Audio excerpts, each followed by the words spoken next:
Hi, welcome. Thank you for joining us.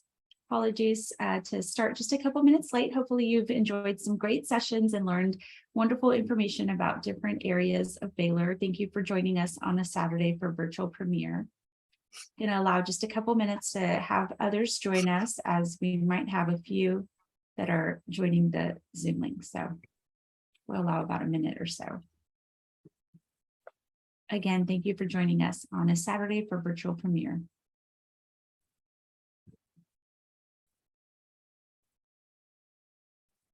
Okay, it looks like we maybe will have a few more who join us and they can ask any questions if something is missed. But to honor our time, I want to go ahead and get started. Again, thank you for joining us for virtual premiere today. My name is Amanda Torres, and I serve as the Senior Director of Undergraduate Admissions. And we're very excited that you're here to learn more about everything that Baylor has to offer. And today you're joining this session for statistics or statistical science. I have my colleague here who I'm going to turn it over to so she can introduce herself and share some wonderful information. There is a Q&A feature, so if you have a question, go ahead and send it through that, and we will cover questions at the end of the presentation. Thank you. Hi, I'm Jeanne Hill. I am the undergraduate program director in the Department of Statistical Science here at Baylor University. I have been at Baylor since 2002, so I have been here 20 years. When I came to Baylor, I was in the mathematics department, and statistics was an Institute of Statistical Science, which was just a graduate program. And in 2004, we became our own department, and we had our first undergraduate in 2008. So we're relatively new among the Baylor departments, but we are a growing department, and we have a lot of exciting opportunities available. So I put the web address for the department here if you want to visit it. And just to show you, this is what our website looks like. You can go through and look at our faculty directory and our research and see what our faculty are working on. We have a lot, like I said, a lot of exciting research programs going on, a lot of opportunities for both our undergraduates and graduate students going forward. So I wanted to talk to you about two things today. The first is why you should think about statistics as a career. What statisticians do, why it's a great time to be a statistician. And the second thing is why statistics at Baylor in particular. So statistics is not what people think. Sometimes you think of statistics and you see some guy in a three-piece suit with a graph and an arrow pointing up, but there are a lot of opportunities in statistics. We work everywhere. Most of my colleagues and I say that we became statisticians because we couldn't decide what we wanted to be when we grew up. And so this way we get to work with a lot of people in a variety of situations. So the American Statistical Association has a website devoted to recruiting young people into the field of statistics. It's called thisisstatistics.org. And there's a link to it in the slides if you'd like to go look at it. There are interviews with working statisticians that talk about what they're doing, and they work in a variety of situations: pharmaceutical, government, sports, environmental science, and a variety of places. So it talks about all the things we do in statistics, how what we do impacts the world and can contribute to making the world a better place, how we all love our jobs and it's a fun place to work and to be. We get to be curious and learn new things all of the time, both within statistics and with the people we work with. And it's also a place to make money. It's a very lucrative field as well. So to be a statistician, what do you need? So I basically broke it down into 4 categories. You need mathematical skills. So our degree requires a minimum of 12 hours of mathematics, 3 semesters of calculus and linear algebra, and more is better. Computing skills. So our undergraduates take a variety of computing courses. They learn Python and R and sometimes SAS. So you need some basic computing skills. You need a breadth of scientific knowledge so that you can communicate with other researchers and other scientists and you know what they're talking about. So if you're working with a chemist, you want to be able to understand the basics of what they're doing and how you can help them answer their questions. And finally, you need written and oral communication skills. Statisticians do not work in vacuums. We work collaboratively with a group of people. And so we have to be able to communicate with them, know how to answer their questions, how to ask the right questions, and how to present that information to them. So all statisticians need these four things. We all have them in a different level, maybe not equally distributed across the four. Some of us are better mathematically, some of us are better computationally, some of us are just better communicators. So, but you do need to have a variety of these skills to be a successful statistician.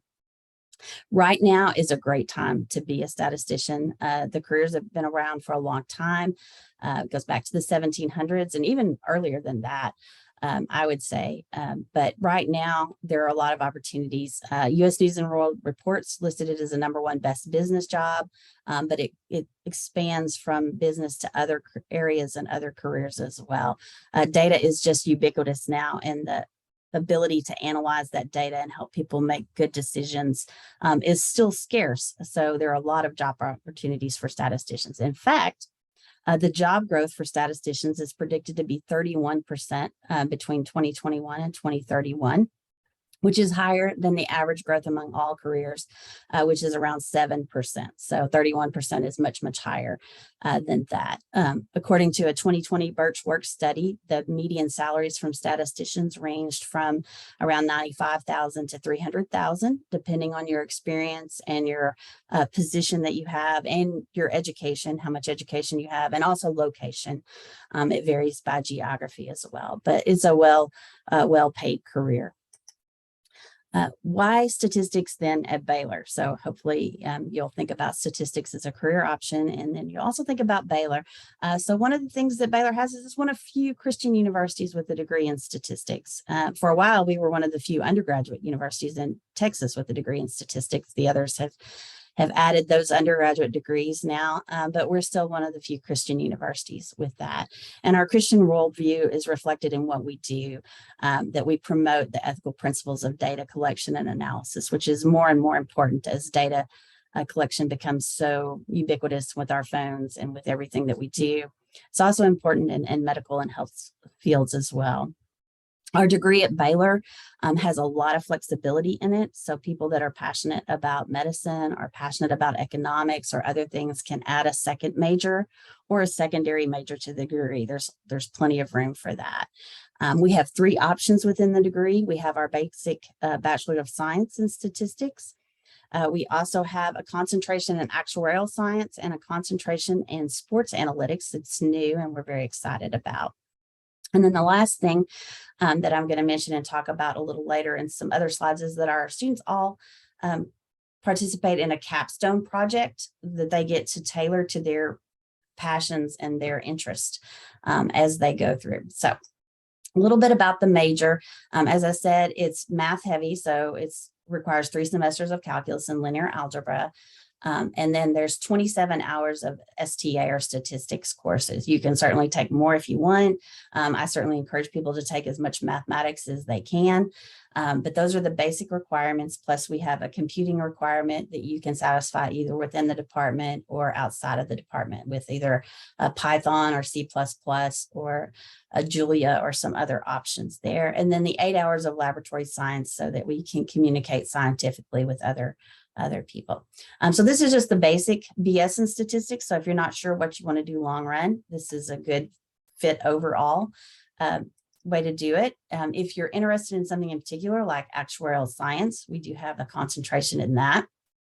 Actuarial science is rated #1 profession by CareerCast and has been for the last, 10 or 20 years. It's in the top 10 for many, many years. It has high salaries, high job security, high job satisfaction, and quality of life.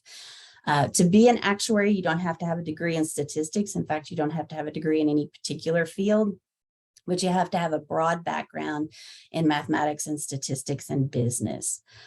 So for more information, if you're curious about what actuaries do and would like to learn more about them, I would recommend this website. It's called beanactuary.org that has interviews with actuaries. It talks about the accrediting process and what actuaries do, and you can learn more about it there.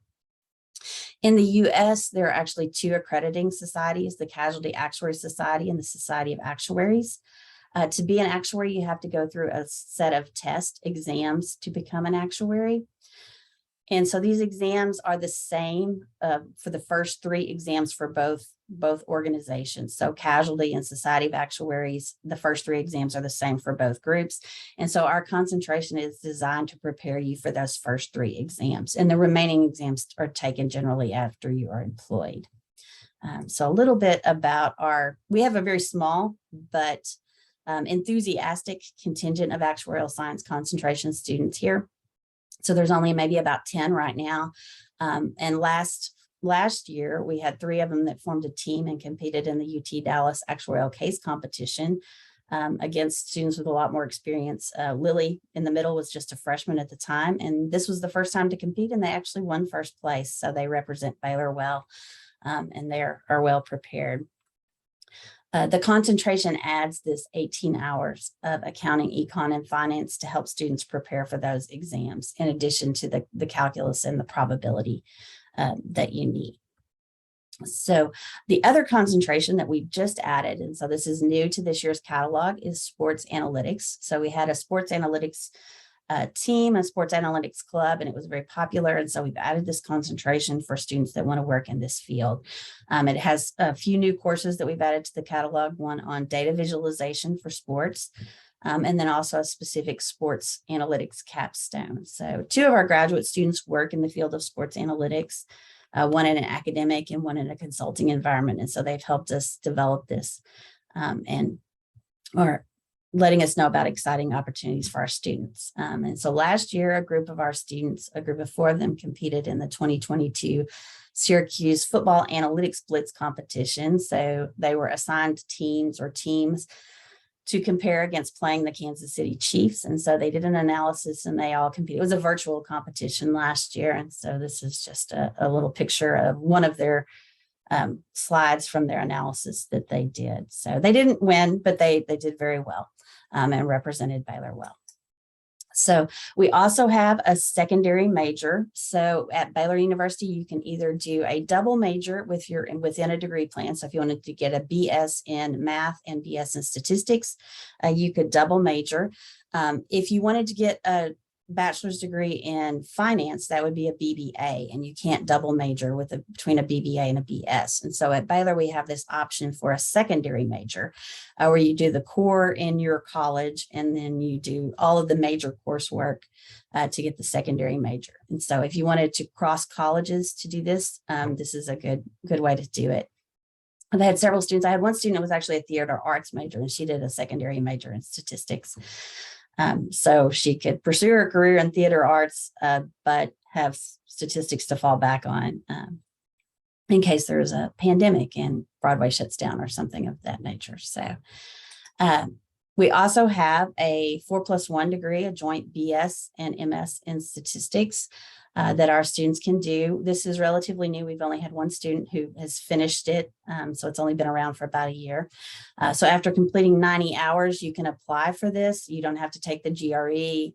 You don't have to pay an admissions fee to get into the MS. The bachelor's degree is 124 hours. The master's degree is 36. So that's a total of 160. If you do the joint BS MS, you can double dip for 9 hours and complete it in 151. So it's new, and it's one of the things that we are excited about. The other thing that I mentioned earlier were the capstone projects, which I think is something very unique about our program and our department, is that all of our students in their last semester fulfill a capstone project that they get to do. It's tailored toward their passions. What are they interested in? What do they want to work on? And so they get to have some real world consulting experience, put together all they've learned in their statistical methods classes and use that to help somebody solve a problem in a sort of low stakes environment. So some of our students have worked with the biology department here on campus in their wetlands laboratories, and they've also worked with them in their laparoscopic laboratories to help the students design their experiments, analyze their data, and present their results. Other students have done other things.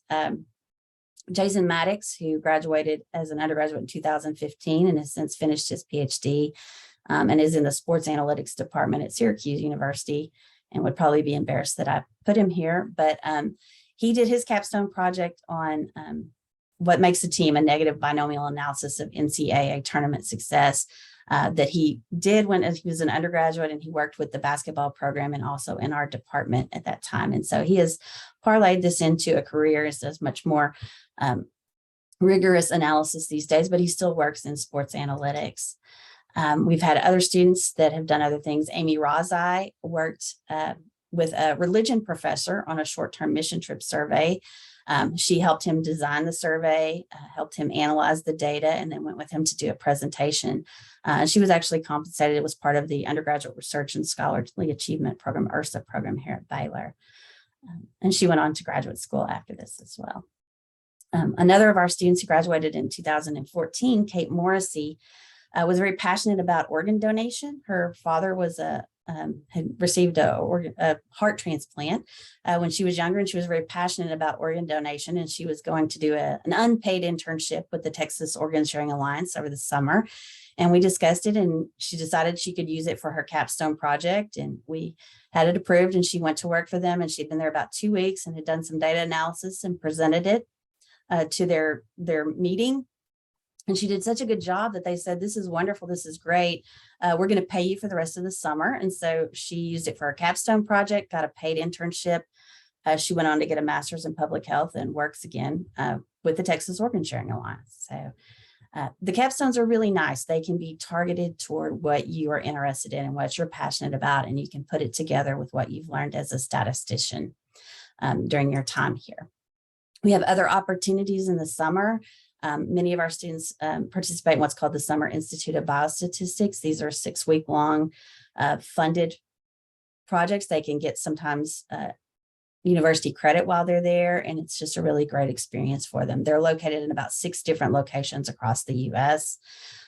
Here at Baylor, we have the Summer Data Science Fellows Program. It's called MoWater, where our students look at data information methods for improving water and wastewater treatment. And so they work with real stakeholders, different companies and organizations, and public works venues that have wastewater and water treatment questions that they maybe don't have the funds to get answered with a real data scientist or a real statistician. And so our students work on these projects and help them answer them. And this has opened up job opportunities. One of our recent graduates went to work for one of the stakeholders in this after completing the summer project.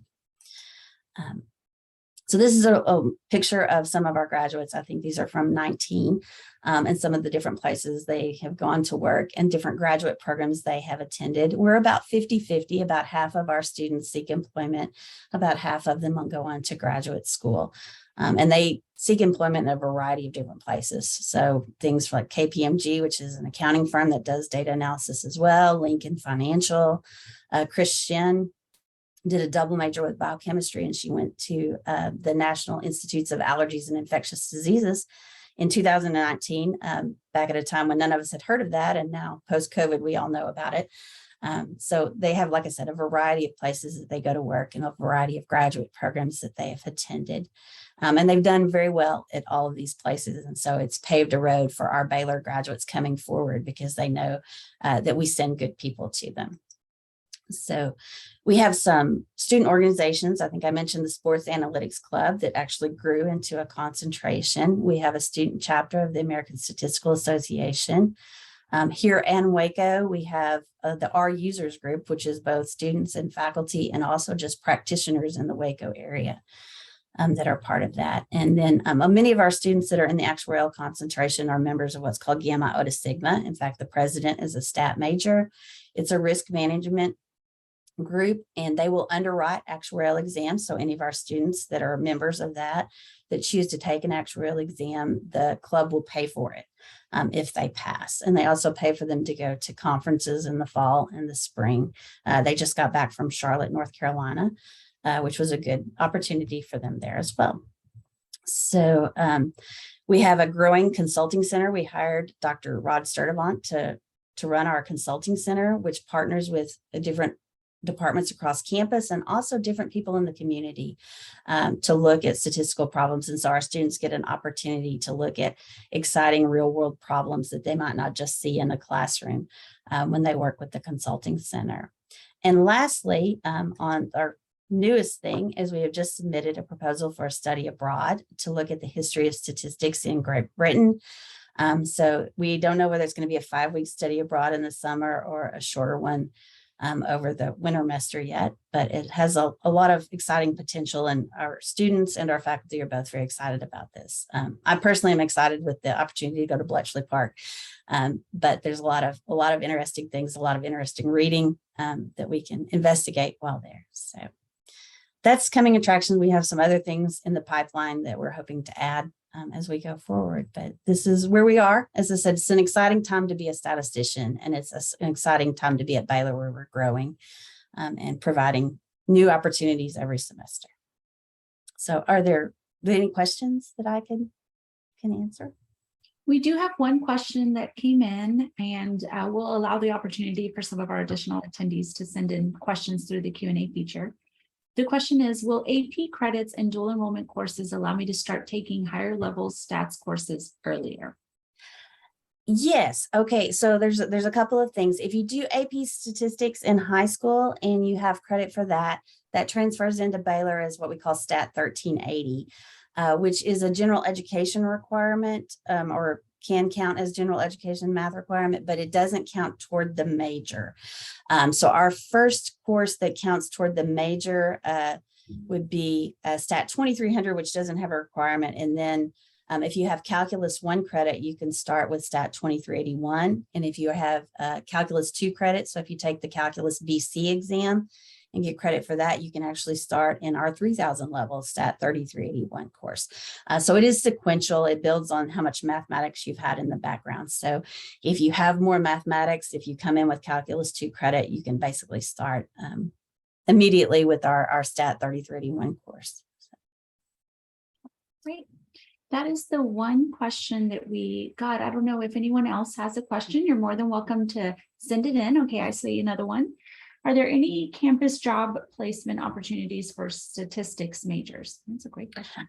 Yes, actually, so I showed you Jason's picture. So when he was an undergraduate, he worked with the athletics department, and he started, I think, with women's tennis and ended up with men's basketball. So he had those opportunities, and we've had several students that have worked with different athletics programs. We also have students that work just with other things. If you go, Baylor has a website for campus employment, and some of those are data analysis. I currently have a student who's graduating in December, and she is actually working for the Career Center. And she is working as a work study, but she's using her statistical background to do the data analysis and the data visualization and to help create some metrics for them. So there are opportunities, and there are specific opportunities where you can use your statistics in the work. So as opposed to maybe just, delivering mail or that kind of thing, you can actually work as a statistician. So, and there's some locally through Baylor, like I think one of the animal hospitals had requested someone to do data analysis. So there are different opportunities. And we've had students that have worked in the tower with the institutional research and testing. Actually, our first graduate, Stephanie, her name was Stephanie Simon at the time, Stephanie Doherty now. She got her PhD and left and has come back to Baylor after many years, and she works in admissions. And so sometimes my capstone students work with her in admissions as well. So yes, there are various opportunities on campus. Yeah, I was going to add that. I work with Stephanie Doherty, and she does amazing work for us in the world of admissions and enrollment management. So just working with enrollment for Baylor as a whole. And I know she has had students that have worked with her. So it's a great opportunity there. She was our very first undergraduate major. That's amazing. She's amazing and does amazing work for us. So we have a couple more questions that came through. So can you talk more about sports analytics track, specific classes in the track, internship opportunities, etc.? Yeah, so a lot of the classes are the same. I don't know if I can go back here on my slides to show you. And we have 2 students doing it now. Like I said, it's just, and this is our first year in the catalog. So the very first class in this is Stat 2300, is one that our first semester freshmen will take. It's called Intro to Data Science. And so this is a more computational degree than say the actuarial one would be more business and more math stat. This is more computational. So there's a lot of data visualization in here, the 3375. The capstone is where you would get those sort of internships and those plugins to the athletic program. So we have some in the works for in-house internally at Baylor because we have such a prominent athletics program, but we're also working outside of Baylor too with some other options there. So yes, there would be definitely options. So many of these classes, Stat 2450 is a computational class. 3386 is a regression class. So that's a modeling class to do predictive modeling. 4330 is a SAS programming class. So a lot of this is programming, data visualization. 4370 or statistical computing. But there's some modeling in here, and we would encourage you to do modeling courses for the upper level statistics electives. We'd probably also encourage some of the electives in the sports sponsorship and sales program in the business school, just to get those interactions as well. Mm-hmm. What is the typical class size in a statistics class? So the biggest classes we would have would be this Stat 3031 because the engineering and computer science students also take it, and they run about 40 to 50. I think this semester I have one at 70. It's the biggest, and it's probably, we won't have one that size again. The upper level, the 4,000 level classes usually run about 15 to 20. Sometimes smaller, sometimes bigger. The statistical computing class is very popular, so it will get up to 30 or 35, but we try to keep them small. So we try to keep the upper level classes at around 20, so that you get to know each other. So our number of statistics majors is relatively small cohort, and the students get to know each other early on, and so that's good. Yeah. Now, are there any scholarships available, especially for statistics majors? Okay, so that is one of the things we're working on. Is I think we just have one funded. It's not in the books yet, so we haven't advertised it yet. But I do think we have reached the mark to actually start distributing those funds probably in the next year, maybe 2 at the most. And so that is something we are working on, and it should be coming soon. So I think we have got it to the endowment level that we can start distributing some funds from. That's great. Now, follow-up question that I have for that, is that going to be for first year incoming students or for students that are sophomores, juniors, seniors, kind of upperclassmen? I think it's going to be across the board. Okay. So I don't think we're going to have it's specifically for incoming students as just specifically for any stat major to begin with. So okay. But we don't have the details worked out yet. Like I said, we've just reached the funding so that we can actually start distributing. We've been collecting and recruiting funds from our graduates and so forth through the development office for the last several years, and I think we have reached the point now where we're hoping to distribute that this coming year. So. That's exciting. Now, what would you recommend to a student who would really like to get involved in research opportunities? What is the best way to get a foot in the door? To ask early. So we do have opportunities. So, once you've taken a couple of classes, so when you start to get to that spring semester of your freshman year, talk to your professors. Like the MoWater opportunity we have, that's designed for early students. So for students to begin after their freshman or sophomore year. So it's just a matter of asking. And I usually send out to all of our majors when deadlines are coming up and what opportunities are available. But the earlier you start with that, the further you can progress with it going through. So you need to have some skill set behind you. So, you'd need to take the intro to data science class and at least another class your freshman year. But if you did that your freshman year, you could conceivably start with some consulting center problems or working with some faculty on some small problems early on. Mm-hmm. That's great. Well, those are all the questions that we have. I know we are actually at our time as well. So thank you everyone for joining. Thank you for presenting this great information. If there's any additional questions, we always encourage you to look at our website. I know the link to the website was shared at the beginning of the presentation as well. So please feel free to reach out. And again, thank you for spending part of your Saturday with us to learn more about statistical science and Baylor as a whole. Have a good rest of your day.